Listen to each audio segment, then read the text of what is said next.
4월 3일 금요일 새벽 예배를 우리 주님께 올려드리겠습니다. 새벽을 깨워 주님 앞에 무릎 꿇으신 여러분들에게 우리 주님의 큰 은총이 함께 하시기를 축복합니다. 다 같이 기도하시겠습니다. 사랑의 하나님, 오늘 이 새벽에도 주님의 세밀한 음성을 듣고자 마음을 정돈하고 주님 앞에 무릎 꿇은 주의 백성들이 여기 있습니다. 또 하루의 생명을 허락하신 주님께 감사하는 우리의 모든 심령이 되게 하여 주시고, 오늘 하루도 십자가를 마음에 품고 살아가는 우리 모두가 되게 하여 주옵소서. 우리가 주님을 더욱 사랑합니다. 어제보다 주님을 더욱 사랑합니다. 우리의 사랑과 기도에 응답하시고 성령으로 충만한 하루가 되게 하여 주옵소서. 예수님의 이름으로 기도드립니다. 아멘. 찬송가 287장 함께 주님께 올려드리겠습니다.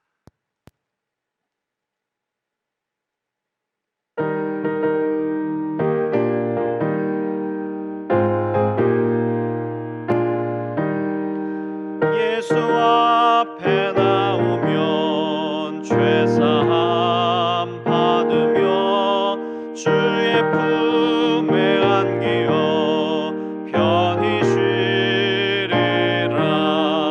우리 주만 믿으면 모두 구원 얻으며 영생 복락 면류관 확실히 받겠네. 예수 앞에 나와서 흰 옷을 입으며 밝고 빛난 내 집에 길이 살리라. 우리 주만 믿으면 모두 구원 얻으며 영생 복락 면류관 확실히 받겠네. 오늘 우리에게 주신 하나님의 말씀은 신명기 4장 25절에서 31절까지의 말씀입니다. 구약성경 267쪽에 있습니다. 신명기 4장 25절에서 31절까지의 말씀을 제가 봉독해 올리도록 하겠습니다. 내가 그 땅에서 아들을 낳고 손자를 얻으며 오래 살 때에 만일 스스로 부패하여 무슨 형상의 우상이든지 조각하여 내 하나님 여호와 앞에 악을 행함으로 그의 노를 일으키면 내가 오늘 천지를 불러 증거를 삼노니 너희가 요단을 건너가서 얻는 땅에서 속히 망할 것이라. 너희가 거기서 너의 날이 길지 못하고 전멸될 것이니라. 여호와께서 너희를 여러 민족 중에 흩으실 것이요 여호와께서 너희를 쫓아보내실 그 여러 민족 중에 너희의 남은 수가 많지 못할 것이며 너희는 거기서 사람의 손으로 만든 바 보지도 못하며 듣지도 못하며 먹지도 못하며 냄새도 맡지 못하는 목석의 신들을 섬기리라. 그러나 내가 거기서 내 하나님 여호와를 찾게 되리니 만일 마음을 다하고 뜻을 다하여 그를 찾으면 만나리라. 이 모든 일이 내게 임하여 환난을 당하다가 끝날에 내가 내 하나님 여호와께로 돌아와서 그의 말씀을 청종하리니 내 하나님 여호와는 자비하신 하나님이심이라. 그가 너를 버리지 아니하시며 너를 멸하지 아니하시며 내 조상들에게 맹세하신 언약을 잊지 아니하시리라. 이것은 살아계신 하나님의 말씀입니다. 아멘. 계속해서 신명기 4장을 읽어 나가고 있습니다. 오늘 말씀은 우상 숭배를 금지하시고 우상의 조각까지도 금지하신 우리 하나님께서 만약 이 이스라엘의 이 후손들이 하나님의 이 명령을 어길 시에 나타나게 될 심판에 대해서 경고하고 계시는 그런 부분입니다. 그런데 이것은 단순한 구두 경고가 아니라 26절에 오늘 말씀하신 것과 같이 천지를 불러서 보증하고 계시는, 그래서 이건 경고가 아니라 어떻게 보면 굉장히 엄중한 계약이라고 볼 수 있습니다. 허세로서 위협하고 또 협박하는 것이 아니라 반드시 그렇게 될 것이라고 하는 일종의 예언이요, 하늘과 땅을 증인으로 삼아서 절대로 말을 바꿀 수 없는 매우 엄중한 선포라고 하는 사실을 우리는 깨달을 수 있어야 하겠습니다. 먼저 오늘 말씀의 구조를 한번 살펴보겠습니다. 여러분들 성경을 펴보시고요, 저와 함께 말씀을 한번 빠르게 훑어가 보도록 하겠습니다. 26절에서 28절까지는 계약을 파기한 백성들에게 당면할 심판의 모습들을 말씀하고 계십니다. 먼저 26절은 너희가 요단 건너편 땅에서 속히 망할 것이고 전멸될 것이다, 이렇게 경고하십니다. 여기서 말씀하신 이 전멸, 여호와의 전쟁이라고 하는 고대 이스라엘을 통해서 하나님께서 직접 전쟁을 하시는 그 전쟁의 특성인데요, 어느 것 하나도 남겨두지 않고 다 멸절하시는 그런 하나님의 전쟁을 우리는 볼 수가 있습니다. 그래서 불경건하고 불의한 것은 어떤 것 하나라도 남겨두지 않겠다고 하시는, 그래서 모든 씨를 제거하시는 차원의 전쟁이었습니다. 그래서 우상의 것이라면 그 싹이라도 남기지 않겠다고 하시는 하나님의 굳은 의지를 우리는 이 말씀을 통해서 볼 수가 있습니다. 게다가 27절에서처럼 여러 민족 중에 흩으실 것이요 쫓겨난 그 민족 중에 너희의 남은 수가 많지 않을 것이다 라고 말씀하셨습니다. 그러니까 우상을 섬기게 되면 너희가 약소국으로 전락하게 될 것이고 포로로 사로잡히게 될 것이다, 이렇게 경고하셨습니다. 28절에서는 거기서 그 땅의 우상, 사람의 손으로 만들어서 생명이 없는 그 신들을 너희가 거기서 섬기게 될 것이다 라고 예고하셨어요. 그러니까 다른 민족의 신을 섬겨야 한다는 것, 그 땅에 가서 그 나라의 신을 섬겨야 한다는 것은 굉장한 민족적 수치가 아닐 수 없습니다. 가장 강력한 심판이고 그 역사가 짊어져야 할 가장 무겁고도 극심한 수치라고 할 수가 있겠습니다. 이후에 나오는 말씀 29절부터 31절은 이렇게 하나님의 진노하심을 당한 자들이 다시 이렇게 솟아날 수 있는 그런 길이 제시가 되고 있습니다. 29절에서 내가 거기서 그렇게 시련을 당하다가 하나님을 찾는다면, 또 마음을 다하고 뜻을 다하여 찾는다면 만나게 될 것이다, 하나님을 만나게 될 것이다, 이렇게 길을 열어놓고 계시고요. 이 모든 심판이 하나님께서 이 백성을 떠남으로써 생겨난 그런 심판인데, 환란인데, 이 환란과 폐허 속에서 찢기고 남루한 백성들에게 다시 찾아와 주시고 내가 너희를 만나려고 기다리고 있을 테니까 나를 마음을 다하고 뜻을 다하여서 최선을 다해서 찾으면 그때 나를 만날 수 있게 될 것이다, 이러한 약속이 선포되었다고 볼 수가 있겠습니다. 30절에 보시면 그렇게 당할 환란을 다 당하고 나면 끝날에 백성들이 하나님께로 다시 돌아와서, 그러니까 포로로 사로잡혀 있다가 그 땅의 백성, 그 땅의 신들을 섬기고 있다가 다시 하나님께로 돌아와서 우상이 아니라 하나님을 섬기게 될 것을, 구원과 희망의 선포가 이루어지고 있다는 것을 우리는 이 말씀을 통해서 볼 수가 있습니다. 약속을 저버린 백성들이 다시 하나님을 찾을 수 있도록 길을 예비해 주시고 다시 다가와 주시고 다시 솟아날 구멍을 만들어 주시는 이유가 무엇일까요? 오늘 31절을 보시면 하나님께서 백성을 긍휼히 여기셨기 때문입니다. 한마디로 백성을 향한 미련이 하나님께 남아 계셨기 때문에 그 옛날 신실했던 족장들과 맺으셨던 그 약속을 하나님께서 잊지 않으셨기 때문에 지금 앞으로 펼쳐질 이 백성들이 하나님의 약속을 저버렸을 때라도 하나님은 잊지 않으시고 그들에게 길을 열어주신다라고 하는 그 말씀이 오늘 말씀의 주제입니다. 성경 역사, 특히 이스라엘 역사의 흥망성쇠를 어느 정도 알고 계신 분들은 오늘 이 말씀이 그냥 단순한 경고가 아니라 이스라엘 역사 속에서 나타났던 예언이라고 하는 것을 우리는 알 수가 있습니다. 예, 이거는 예언입니다. 왜냐하면 애석하게도 오늘 이 엄청난 심판 말씀이 이스라엘 역사 가운데에서 그대로 나타났기 때문입니다. 먼저 이스라엘 백성들이 오늘 말씀을 통해서 주신 하나님의 경고를 잘 준행했을까요? 역사 속에서? 아니죠. 철저히 불순종했습니다. 이스라엘 역사 자체가 불순종의 역사였습니다.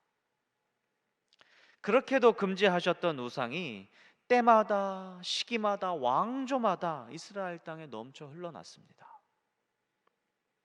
이방의 형상을 조각하지 말라고 말씀하셨음에도 심지어 거룩한 성전 안에다가 주변 제국의 신전을 본떠 제작하는 등의 폐역을 저지르기도 했습니다. 결과가 어떠했습니까? 오늘 말씀대로 전멸당했습니다. 철저히 멸망했습니다. 여러분, 탈곡기라고 들어보셨죠? 이삭을 걷어서 나다를 완전히 분리하기 위해서 탈탈 털어버리는 그런 기계를 말합니다. 당신의 백성들에게서 모든 쭉정이를 제거하기 위해서 역사 전체를 탈탈 털어버리신 우리 하나님의 이 심판을 우리는 오늘 이 말씀을 통해서 또 성경 전체를 통해서 볼 수가 있습니다. 아주 엄중한 심판이었어요.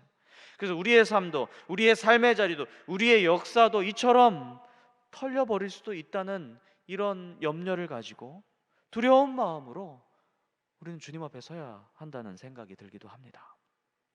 주님께서는 또 오늘 말씀에서처럼 이스라엘 백성들을 철저하게 갈기갈기 찢고 흩으셨습니다. 통일 이스라엘 왕국을 찢어서 둘로 나누셨고, 북이스라엘은 아수르의 손에, 남유다는 바벨론의 손에 멸망시켜 버리셨습니다. 이 두 제국의 정책은 너무나 악랄했는데 약하고 보잘것없는 사람들은 유대 땅에 그냥 남겨놓고 조금이라도 쓸만한 사람들은 다 포로로 사로잡아가서 바벨론에 곳곳에 심어서 그들의 멋대로, 그들의 마음대로 사용하였습니다. 유대 땅은 완전히 초토화되고 황폐화되었습니다. 28절에서처럼 다른 민족의 신을 섬길 것이다 라고 하는 말씀은 우리가 다니엘서를 통해서 익히 들어 알고 있습니다. 그 참혹한 핍박의 상황을 볼 때에 이 말씀이 그대로 성취되었다는 것을 우리는 알 수가 있습니다. 하나님께서 오늘 말씀을 광야에 있는 이스라엘 백성들에게 경고로 주셨지만 사실상 하나님께서는 미래에 펼쳐질 이 백성들의 역사를 미리 꿰뚫어 아셨습니다.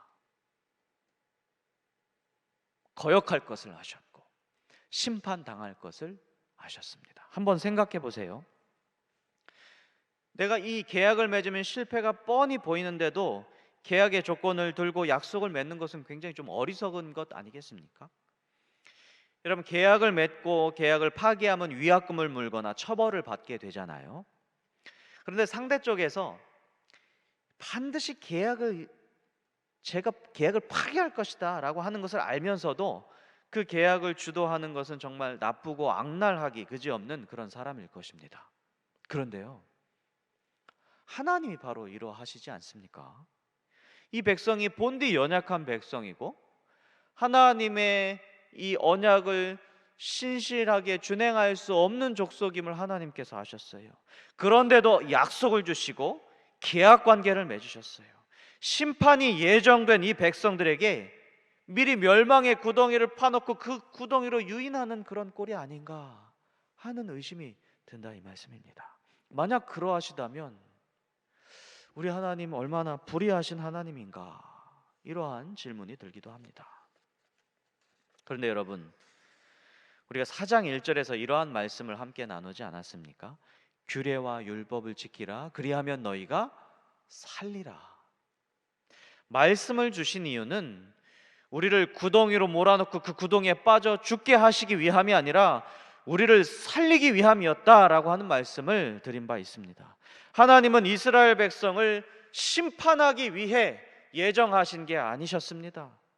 하나님 이 섭리의 목적은 구원과 회복을 위함이셨습니다. 궁극적으로 미리 정하신 바는 이스라엘 백성의 회복이었습니다. 오늘 말씀 29절과 30절을 한번 제가 읽어드리겠습니다. 네가 거기서 너의 하나님 여호와를 마음을 다하고 뜻을 다하여 그를 찾으면 만날이라. 환난을 당하는 그 끝날에 내가 내 하나님 여호와께로 돌아와서 그의 말씀을 청종할 것이다. 아멘.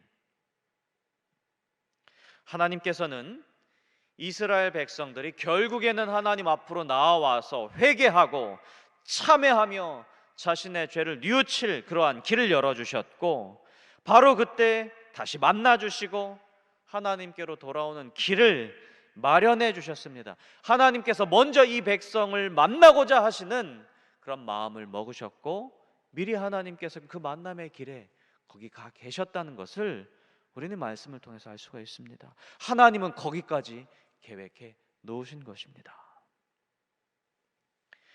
하나님께서 우리를 만나 주시지 않으신다면, 하나님께서 우리를 만나시겠다고 다짐하지 않으신다면 우리는 절대로 하나님을 만날 수 없습니다. 우리가 하나님과 만나 하나님과 교제하며 하나님과 함께 거하는 기쁨을 누릴 수 있는 이유가 무엇입니까? 내가 하나님 앞에 다가가서 하나님을 만나고자 하는 것이 먼저입니까? 아니에요. 주님께서 우리를 먼저 만나 주시겠다고 마음을 드셨기 때문입니다. 약속해 주셨기 때문입니다. 코로나19 사태로 우리 교회를 다 폐쇄했다가 기도하고자 하시는 분들을 배려해서 제한적으로 가나홀을 개방하고 있지 않습니까? 그렇게 개방한 지 얼마 지난 뒤에 제가 무심코 가나홀을 이렇게 살짝 열어본 적이 있었어요. 그때 충격적인 장면을 보았습니다. 몇몇 성도님들께서 진짜 눈물을 흘리는데 교회의 기둥을 부여잡고 막 부르짖으면서 기도하시는 모습을 제가 보게 되었습니다. 애타게 주님을 부르짖으면서 이 어려운 난국을 해결해 달라고 기도하고 계셨습니다. 그분들이 기도하고 나오셔서 그 표정들을 볼 때에 하나님과 소통하면서 하나님께 다 털어내 버린 그 마음의 영적인 평강을 얻으셨던 그 표정들을 제가 발견할 수 있었습니다. 교회를 사랑하는 분들이 하나님과 소통하는 기쁨을 보면서 저 역시도 굉장히 큰 감동을 받게 되었습니다. 그분들이 이렇게 하나님과 함께 만나서 기쁨을 누릴 수 있는 이유, 그들이 이 성전을 찾아와서가 먼저가 아니라 하나님께서 먼저 그들에게 만남의 길을 제시해 주셨기 때문이다, 이 말씀입니다. 우리가 먼저 하나님께 찾아온 것이 아니라 하나님께서 먼저 길을 예비해 주신 그 은혜 때문이다. 그 만남의 길 때문이다. 마음을 다하고 뜻을 다하여 하나님을 찾을 때 하나님께서 제시해 주신 그 만남의 길, 그 만남의 길을 통해서 우리는 하나님을 만날 수가 있다는 말씀입니다. 그 만남의 길이 무엇이라고 우리는 고백합니까? 바로 예수 그리스도 십자가, 그 보혈을 믿는 믿음이라고 우리는 고백합니다.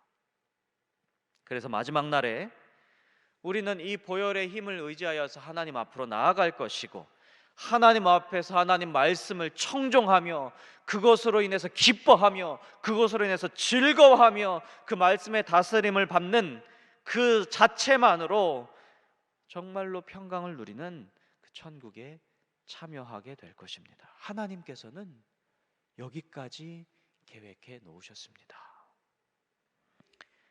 패역한 백성임을 이미 알고 계신데도 불구하고 심판을 겪게 하시고 참회하게 하시고 또 하나님을 찾게 하셔서 하나님을 만날 수 있는 길을 예비해 주신 그 이유가 무엇입니까? 그들이 그렇게 패역했는데도 왜 이렇게 길을 제시해 주시는 것입니까? 31절, 오로지 이 31절에 나온 이 이유 때문입니다. 내 하나님 여호와는 자비하신 하나님이심이라. 그가 너를 버리지 아니하시며 너를 멸하지도 아니하시며. 그리고 언약을 기억하시는 그러한 하나님이시기 때문입니다. 우리가 오로지 이 주님의 자비하심을 힘입어서 주님께 나아갈 수 있음을 믿으시기를 바랍니다. 말씀을 맺습니다. 우리의 삶의 세계가 참 많이 붕괴했습니다. 사회적 관계, 경제적인 상황, 서로에 대한 신뢰, 또 신앙과 경건함, 이 모든 것이, 이 모든 일상이 붕괴되어 가고 있습니다. 이러한 멸망의 위기 속에서 우리 이렇게 기도하기를 원합니다. 주님께서 우리를 버리지 아니하시며 주님께서 우리를 멸하지 아니하시며 우리에게 허락하신 약속을 기억하셔서 다시 주 앞에 모여 주의 말씀을 청종하게 하실 그때를 우리가 기다리나이다. 오늘도 우리 주님을 마음을 다하여 찾고 또 온 뜻을 다하여 찾고 온 소망을 다해서 우리 주님을 찾으시면 우리 주님께서 미리 예비해 놓으신 그 생명의 길, 회복의 길, 치유의 길을 우리에게 허락하여 주실 것을 믿습니다. 기도하겠습니다.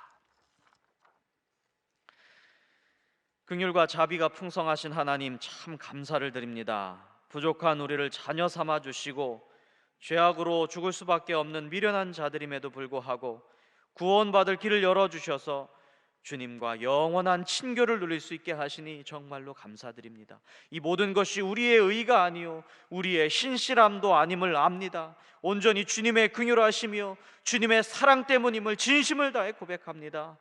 오늘 하루도 주님의 사랑에 감사하며 그 유일한 길이 우리 주님 앞에, 우리 주님께서 예비해 주셔서 우리 앞에 놓여 있음을 정말로 감사하며 가슴을 쓸어내리며 그 길을 주신 우리 주님께 찬양하는 그러한 하루가 되게 하여 주시옵소서. 코로나19 바이러스로 아직도 영상으로 예배드려야 하며 아직도 사회적 거리두기로 힘겨워하고 있습니다. 주님, 조금만 더 힘을 주시고 주님께서도 조금만 더 힘을 내셔서 이 고통 속에서 속히 해결되도록, 해방되도록 주님 역사하여 주시옵소서. 우리 민족뿐만이 아닙니다. 세계가 몸살을 앓고 있으니 창조의 능력으로 이 땅을 온전케 하여 주셔서 이 모든 것의 해결이 주님께만 있음을 우리 모두가 알게 하여 주시옵소서. 사순절을 살아가고 있습니다. 오늘 하루도 안산제일의 모든 가족들이 이 사순절을 의미 있게 보내게 하시되 무엇보다도 예수님의 십자가를 단 한 번이라도 생각하며 단 한순간이라도 그 보혈의 은혜를 묵상할 수 있도록 주께서 우리 모두에게 말씀하여 주시고 보여주시고 들려주시옵소서. 따스하고 자비로우신 우리 주님의 음성을 듣고 우리가 다시 소생케 되는 하루가 되게 하여 주시옵소서. 이 모든 말씀 예수님의 이름으로 기도드리옵나이다. 아멘. 하늘에 계신 우리 아버지, 아버지의 이름을 거룩하게 하시며 아버지의 나라가 오게 하시며 아버지의 뜻이 하늘에서와 같이 땅에서도 이루어지게 하소서. 오늘 우리에게 일용할 양식을 주시고 우리가 우리에게 잘못한 사람을 용서하여 준 것 같이 우리의 죄를 용서하여 주시고 우리를 시험에 빠지지 않게 하시고 악에서 구하소서. 나라와 권능과 영광이 영원히 아버지의 것입니다. 아멘.